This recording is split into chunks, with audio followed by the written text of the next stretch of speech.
오늘 예고해드린 대로 민주당 이현주 의원 출연하시고요. 그러니까 뭐 이현주 의원의 이력을 아시는 분들은 알겠지만 경제통으로도 유명하시고 관련해서 당내에서 위원회에 또 일을 하고 계시기 때문에 이재명 정부의 경제 관련된 이야기 좀 더 심도 있게 나눌 수 있는 시간이 될 것 같습니다. 이현주 의원에게 뭐 질문할 내용들이 있으시면 댓글 통해서 질문해 주셔도 좋을 듯합니다. 앞에 그 일부에서 좀 시끄러운 분들이 한가득 계시다 나가셔가지고 네. 우리 분위기... 너무 조용해져서 재미없는 거 아니에요. 장내 정리를 좀 하고 네. 진행하도록 하겠습니다. 뭐 이현주 의원 나오셨으니까 요새는 어디 다니시면 이 질문 많이 받으실 것 같은데 새 정부 느낌 어떠신지 궁금해요. 느낌요. 일단 어쨌든 기대 엄청 많이 되고 그 다음에 굉장히 뭔가 이렇게 액티브한 느낌. 일을 한다. 왜냐면 그 전에 일단 출근부터가 예. 네, 일단 출퇴근이 뭔가 다른 것 같다. 일단 출퇴근을 제대로 하고 있는 것 같다 확실히. 예. 그 전에는 보면 뭐 더 말 안 해도 알겠죠, 그죠? 예. 네. 예. 그리고 일단 그동안 오랫동안 뭔가가 정지돼 있던 나라가 이제 비로소 느낌. 막 굴러가는 것 같다. 이걸 확실히 보여주는 게 주식시장입니다. 지금 뭐 주식 얘기해 주셨지만 우리 이현주 의원의 이력을 아시는 분들은 알겠지만 워낙에 큰 기업체에서도 있었고 경제 관련된 뭐 해박한 내용들 많이 보여주신 바가 있고 그 지금 당에서 미래경제성장전략위원장 이름을 이렇게 길게 어렵게 지었습니까? 짓고 나서 조금 후회했어요. 하나 좀 뺄 걸. 그래요. 네. 그러니까 이 위원회에서 사실은 그 정책집을 낸 것도 있고 그 이재명 후보 시절에 그 대선 공약에도 들어간 내용들이 있죠. 네. 그래서 뭐 지금 뭐 경제 성장, 민생 안전 이런 게 워낙에 이슈니까 관련한 이야기를 좀 더 나눌 수 있으면 좋을 것 같습니다. 지금 어제 왜 대통령이 한국거래소 갔었고 주식 관련된 이슈들도 얘기를 하고 2,900 코스피 돌파하고 막 이런 상황들이 벌어지고 있잖아요. 네. 이거는 계속 진행이 되겠죠? 유지가 되고? 그럼요. 저는 그렇게 주식 이걸 소위 이재명 랠리라고도 얘기를 하잖아요. 근데 이 이재명 랠리가 있는 것 자체가 주식은요. 미래에 대한 그거거든요. 투자. 지수잖아요. 그러니까 사람들이 그걸 신뢰하는 거죠. 이재명 대통령께서 자본시장을 육성하고 그다음 자본시장 선진화 활성화하기 위해서 공약하신 것들이 이행될 거라고 지금 신뢰하고 있다. 저는 그 민심이 지금 주가로 표시되고 있다. 이렇게 봅니다. 관련해 갖고 그 대통령실 이번에 개편하면서 경제수석 이름은 경제성장수석이라고 불렀지 성장을 않습니까? 붙였죠. 네, 처음인데요. 사실 다 이제 역대 정부는 다 경제수석이었는데 그만 이제 성장을 중시하는 대통령이신 것 같은데 그럼 이재명 정부의 성장 정책은 어떤 모습일지 좀 한번 간략하게 좀 설명해 주십시오. 뭐 크게 보면 세 가지 축으로 얘기를 합니다. 그래서 모두의 성장, 그다음에 공정 성장, 그리고 기술 주도 성장 이렇게 얘기를 하는데요. 뭐 기술 주도 성장은 뭐 다른 말로 혁신 성장 이렇게 얘기하기도 하고요. 그 기술주도 성장 같은 경우에는 많이 들으셨겠지만 AI 강국, 뭐 3대 강국 얘기, 그 다음에 과학기술을 기반으로 한 뭐 예를 들어서 반도체, 배터리 이런 어떤 미래 전략 산업에 대한 육성 이런 것들인데 공정 성장은 뭐 아무래도 이제 공정거래, 그 다음에 시장에 대한 어떤 시장 질서를 제대로 확립하겠다. 아까 얘기하신 자본시장에 대한 얘기도 사실은 이 공정 성장 부분에 포함되는 거고요. 그리고 이제 사실 저는 가장 중요하게 생각하는 게 모두의 성장입니다. 모두의 성장. 이거는 사실 모두의 성장이라고 이름 붙였지만 실제 무슨 내용이냐? 동반 성장입니다. 이게. 동반 성장.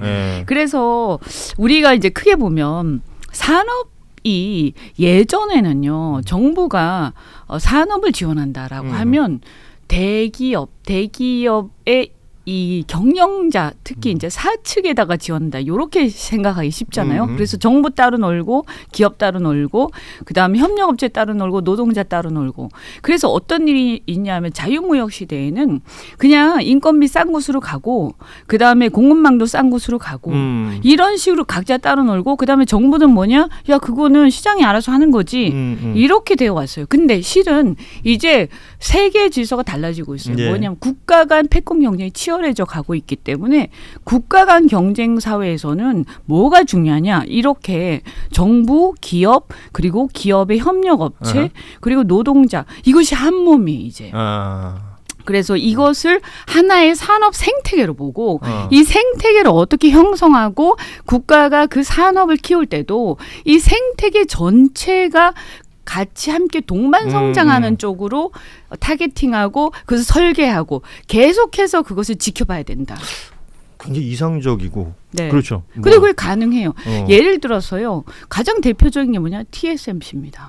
대만에. 네. 예. 그 TSMC가요. 실제로는요. 정부가 사실은 이니셔티브를 쥐고 시작했던 회사예요.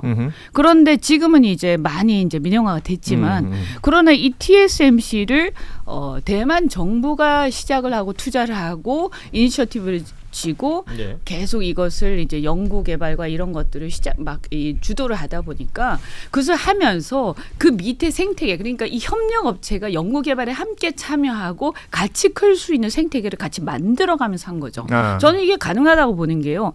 예를 들어서 우리가 조선산업 그럼 조선산업 우리가 앞으로 지금 굉장히 조선산업이 전도 유망하다 이렇게 생각하잖아요. 특히 미국하고 관계에서. 그럼 이 미국과의 관계에서 조선산업을 키우려면 정부의 역할이 중차대하죠. 그냥 혼자서 기업 마음대로 할 수 있는 게 아니에요.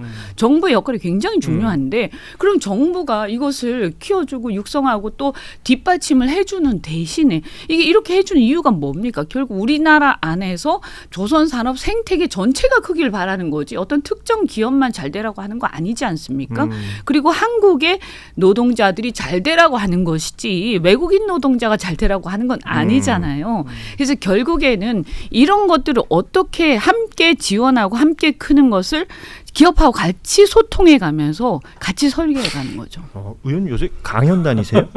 굉장히 귀에 쏙쏙 들어오는. 귀에 쏙쏙 들어오죠. 네, 강의 왜냐하면 이게 제 소신이에요. 아니 그 지금 말씀하신 것이 그 대통령 후보 시절에 그 K 엔비디아 얘기했다가 공산당이냐 뭐 이런 얘기 했었잖아요. 정부가 그럼 무슨 뭐 그런 식으로 비판하는 사람들은 얘기하잖아요. 네. 네. 그 부분에 있어서는 뭐 반론을 그 피는 사람들한테 해주고 싶은 얘기는 없으세요? 그게 바로 그 얘기죠. 아니 그러면 그거를 갖다가 개인 기업한테 하라고 하면요. 여러 가지 리스크가 있는데 전부 눈치 보면서 아무도 안 하죠. 뒷짐지고. 그런데 그럴 때 자 이게 분명히 앞으로 전도 유망해. 이 분야가. 그런데 여러 경쟁사들이 있어요. 야, 네가 먼저, 제가 먼저 하는 거 한번 보고 조금 뭐 되면 내가 한번 할까. 다 이런 거 아니에요. 그러다가 실기하는 거예요. 간 보다가 놓친다. 그렇죠. 그랬을 때 정부가 자, 이건 합시다 이래 돼야 되는데 과거에는 이게 어떤 문제가 있었냐면 다만 문제 이런 것들이 있었어요. 그리고 야, 왜 정부가 여기 끼어드니 기업이 알아서 하는 시장이 알아서 하는. 근데 이제 시대가 바뀌었다 이거죠. 이제는 시장에 방치하고 시장에 그냥 방임한다고 해서 되는 시대가 아니. 왜냐하면 국가 간 경쟁이다. 그러니까. 그래서 정부의 역할이 점차 중요해지고 저는 이 산업 정책이나 경제 정책이 정부의 전략적 지휘 하에서 정부가 지원을 어떻게 하고 어떻게 설계하고 어떻게 기업과 함께 소통하고 노동자들과 이런 어떤 협력 업체들의 생태계를 함께 가는 분위기를 만드느냐에 따라서 저는 천양지차가 된다 이렇게 그러니까 생각합니다. 시대가 그만큼 바뀌었다는 네, 거고. 예. 그래서 이 모두의 성장이 정말 중요한 얘기예요. 관련해 갖고 어쨌든 지금 당면 과제는 이제 통상하고 제조업 문제인데요. 네. 새 정부의 산업 정책. 네. 그 만약 산업 정책에 대해서 가장 시급한 네. 산업 정책의 과제는 뭐라고 생각하십니까? 저 사실은 뭐 한두 가지가 아니죠. 그런데 이제 제일 중요한 거는 일단 그 지금 과잉 공급 상태, 그러니까 글로벌한 과잉 공급 상태에 빠져 있는 주력 산업들이 있습니다. 예. 석유화학이라든가 철강이라든가 특히 남부 지역에 산재돼 있는데요. 이런 그 산업 공동화 위기를 극복하는 게 가장 시급하고요. 이거는 지금 시초를 다투는 일이에요. 솔직히 말씀드리면 지금 뭐 사실은 상황 자체가 굉장히 심각하고 1, 2년 기다리기도 굉장히 어려운 상황이에요. 그래서 이러한 어떤 산업 공동화 위기에 빠져 있는 주력 산업들을 재구조화를 해야 됩니다. 그러면 이것을 어떻게 하느냐? 그러면 이 과잉 공급되어 있는 이런 품목들이나 이런 것들을 기업과 이 노동 계층 그리고 협력 업체들하고 다 같이 함께 이 조정을 해야 돼요. 그래서 물량 조정이나 과잉 공급량 이런 것들을 조정하면서 예를 들어서 큰 기업이나 역량이 되는 기업들은 첨단 산업으로 자꾸 옮겨가도록 고부가 가치 쪽으로 계속 투자를 하도록 유도를 해야 되고요. 그럼 그렇게 하려면 정부의 정책이 중요하겠죠. 그러니까 뭔가 플랜이 딱 짜여져 있어야 그렇죠. 비전을 줘야지 있어야죠. 가능한 일이잖아요. 네. 제가 이제 울산 출신이라서 그러면 뭐 딱 와닿으시겠네요. 그 석유화학 단지 쪽에 계신 분들 그런 얘기도 많이 해요. 그러니까 이게 거기도 보니까 부익부 빈익빈이더라고요. 그렇죠. 대기업들은 자체적으로 그런 것들이 가능한 기업들이 있는 반면에 네. 뭐 협력업체나 그 하청업체들 같은 경우에는 뭐가 어떻게 정해지는지 몰라서 그냥 어영부영 시간만 보내고 있는 것들이 많습니다. 그냥 놔두면요 공멸하게 돼 있어요. 그러니까요. 네. 걱정스러운 방치하면 부분. 큰일 나고 이게 결국에는 일자리 문제로 귀결되는 거기 때문에 예.